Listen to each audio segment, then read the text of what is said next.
What if the Bible wasn't just a sacred text, but the spark that ignited revolutions? FactorIt Family, history isn't just shaped by actions, it's shaped by words, and few words have reshaped the world like those found in the Geneva Bible. This wasn't just a book of faith, it was a manifesto of resistance. It inspired freedom movements, defied monarchs, and gave a voice to the oppressed.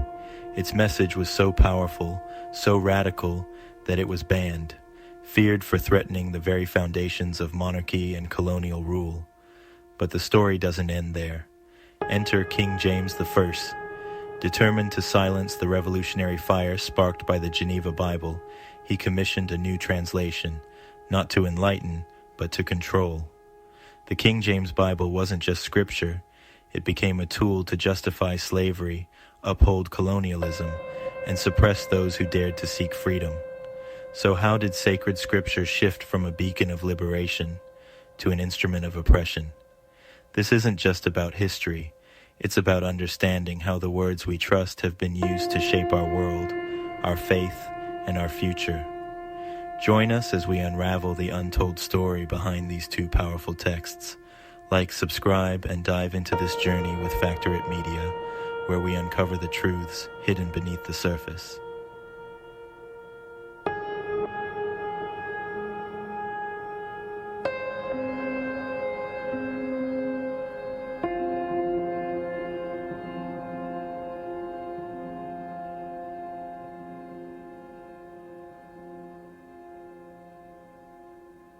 The Geneva Bible, the people's Bible that challenged power. Imagine a Bible so revolutionary that kings feared it, so empowering that it inspired resistance, and so controversial that it was ultimately banned. This was the Geneva Bible, a book that not only shaped early Protestant thought, but also became a tool for challenging tyranny, slavery, and religious oppression. While the Geneva Bible inspired hope and freedom, its suppression and replacement by the King James Bible marked a turning point in history, a moment when religion became a tool of control rather than liberation. The rise of the Geneva Bible. The Geneva Bible, first published in 1560, was revolutionary for its time. It wasn't just a translation of the Bible. It was a guide for the people, written in the common language of English.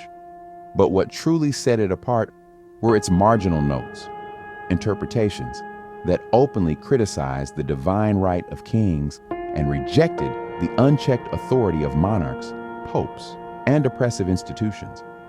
These notes didn't mince words. They labeled tyrannical rulers as ungodly and denounced systems that oppressed the masses. The Geneva Bible became the favorite of the Puritans, Pilgrims, and other reformers who carried it to the New World as their spiritual guide. Its teachings laid the foundation for ideas of liberty and justice. A Bible of resistance. The Geneva Bible was more than a religious text.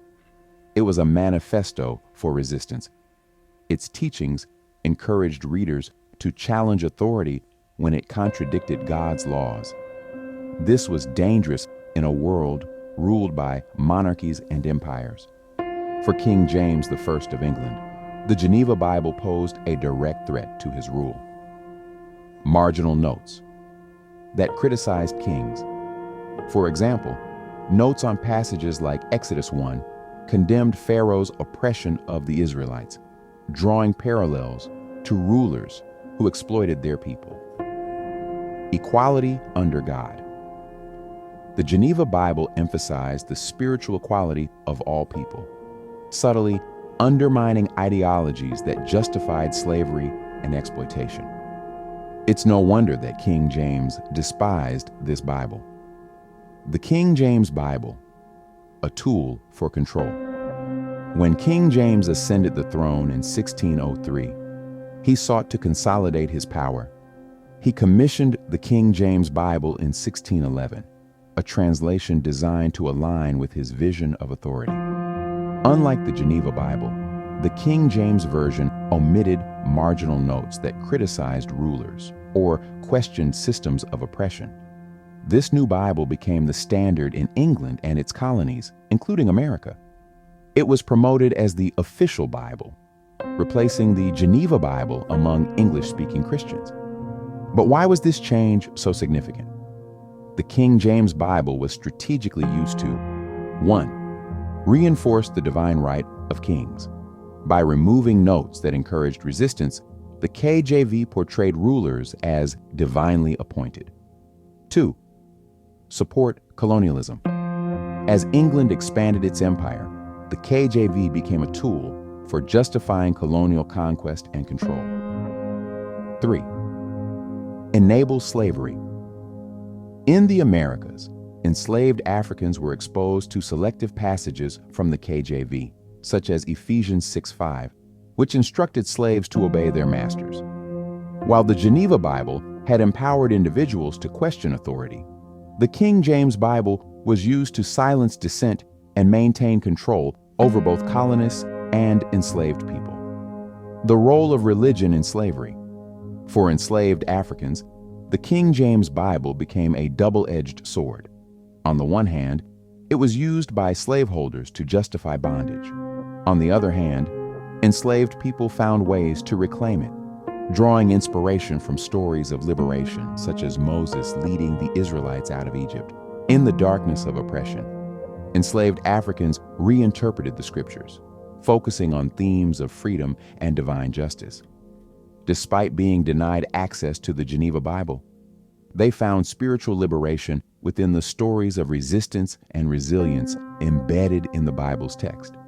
Yet, one cannot ignore the fact that the King James Bible was part of a broader system designed to keep them subservient. Its promotion over the Geneva Bible symbolized the deliberate suppression of tools that could empower the oppressed. Why was the Geneva Bible erased? The banning of the Geneva Bible wasn't just about theology, it was about power.